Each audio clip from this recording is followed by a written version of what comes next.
আছে। এবার আমি জায়গা শুয়ে তুমি আমার ওষুধ খাওয়া শেষ তুমি খাইয়া দাইয়া আসো।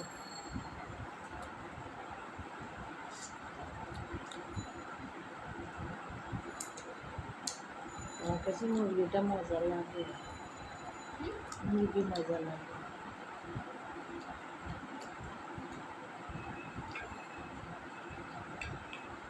আস্তে আস্তে করলে তো মজা লাগে।